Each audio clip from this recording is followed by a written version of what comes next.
So we finally have the Canon EOS R5, full spec sheet revealed, price revealed. I have mine ordered. I can't wait to get it in and start testing it out and comparing it. So make sure you guys are subscribed.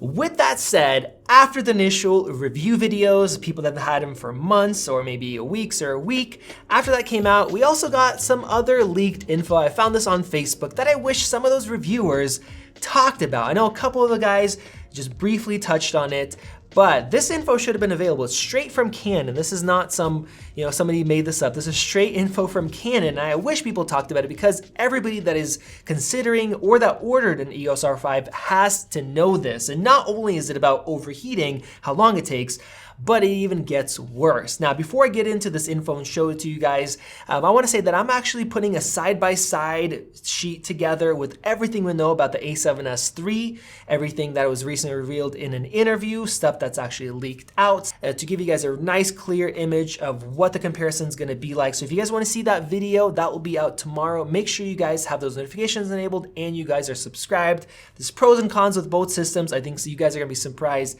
by some of the things that people are not talking about. So let's get into this. I have been testing overheating and talking about it for a long time, ever since I was burned on the Sony a6300. And this definitely matters. It matters to a lot of people. So if you're doing weddings, if you're shooting outside in the sun, if you're shooting interviews, if you're shooting anything that's longer than 30-second, 1-minute clips, this can apply to you and you need to know this. So here is the first sheet that was posted up. I'm glad that Canon is upfront with this. This info is available. I wish they were a little bit more upfront putting it out there in front of people, but we have it here. If you're shooting 8K or either raw or compressed, you get 20 minutes. And that is in a normal temperature environment without the sun hitting the camera, without it being 90 degrees outside. Basically, a normal environment, you record for 20 minutes long, it shuts down, and that's all you get. Of course, if you're outside in the sun, I would expect it to be maybe more like 10 minutes or so. It heats up much faster with direct sunlight. Now, that is kind of expected. I mean, I was hoping it wouldn't be 20 minutes. I was hoping it would be 30. But what I wasn't expecting is for 4K to also have overheating issues. So for 4K 60, it says you can record for 35 minutes, so you get the 30-minute record time. Yes, there is still a limit, which there doesn't have to be, but there still is. And then you get 5 more minutes, and then it shuts down. And interestingly, in 4K 30 or 24, it's actually a little bit lower. Overheats a little bit faster at the 30-minute mark. And once again, being experienced shooting with Sony cameras, especially a few years ago where they really were overheating, if you're in direct sunlight, the time is cut down in half, sometimes less than half.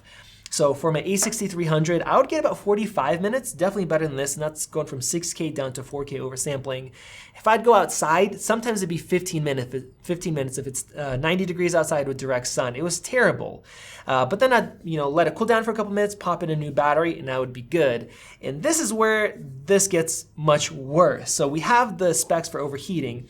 But what's more disappointing is the recovery time. And this is what really shows me that this body, it's really small, it's surprisingly lightweight. It is just sealed in so well that heat, it takes a long time for it to dissipate. So if you've recorded for 20 minutes and your camera shut down in 8K, the camera has to be completely shut off. You wait 10 minutes. Guess how much you get as far as additional recording after 10 minutes of cooling. You'll think, well, maybe another 20 minutes, right? Or worst case, maybe another 10 minutes. Cool down for 10 minutes, you get another 10. You get 3 minutes. So after shutdown, you wait for 10 minutes, you get 3 more. Now, if you're like, all right, that's fine, let's wait 20 minutes to give it some more time. If you wait for 20 minutes, you get 8 minutes of additional shooting. And then after it shuts off again, you wait another 20 minutes, then you get 8 more minutes of additional shooting in 8K. That is not a very long time at all. That's not very long. So it sucks, but that's 8K. I don't think a lot of us are gonna be shooting interviews and weddings in 8K. I mean, maybe somebody does wanna do that, I'm not sure. And then what's even worse though is in 4K you also have that issue. Here they only list 4K 60, which didn't overheat as much as 4K 30, because 4K 30 uses more data than 4K 60 from the sensor. It's throwing away less data. So with the 4K 60, if you wait 10 minutes for it to cool down, you get an additional 10 minutes and it'll overheat then you have to wait another 10 minutes. So, and then maybe if you wait 20, you'll get another 20. Because 4K 30 overheated faster, I'm guessing it's not as good. And then if you're somebody that wants to take advantage of that 8K to 4K downsampling, which I'm very interested in, that will be similar to the 8K, where you let it cool after it shuts down for 10 minutes, you get 3 more minutes of recording. So that is really unfortunate. And now I have this kind of thought of, this camera is almost $4,000. I know they want to keep it nice and small, but I wish they just put a little fan in there like the S1H does. That would have been nice because then we wouldn't have to deal with this issue. Because that camera, you can record in full sunlight all day in 4K and not even worry about it. You don't have any record times. And the Sonys have gotten a lot better with the A7 IIIs. I don't have any issues with both of mine. They work just fine. So Sony's been working on that. And I'm sure the A7S III is going to be even better with more efficient processors. Maybe they're going to put in some active cooling or some other kind of system that I've heard about. So there you guys go. Definitely there's going to be limits on recording time. And then if you want to record longer than that, the recovery time is very, very long. And then if you're going to be outdoors, it's going to be even worse, especially in direct sun. So keep that in mind if you're somebody that wants to buy one or you did order it. If you're one of the guys shooting outside in the sun on a gimbal, you're shooting weddings, you're shooting interviews inside, even YouTube videos like this where I might be sitting here for a half hour or an hour depending on the video recording, you're going to be quite limited. Even in regular 4K 30, you're going to be quite limited. Don't expect more than 30 minutes without having to wait a fair bit just to record another little bit.